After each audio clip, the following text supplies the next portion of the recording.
This planet is exhausted.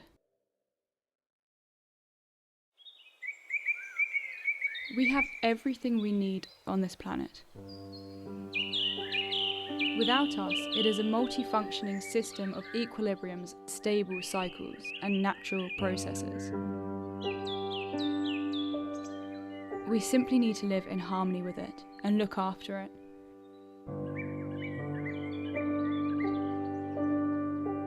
When you picture the wilderness, you picture beautiful snippets and landscapes like this.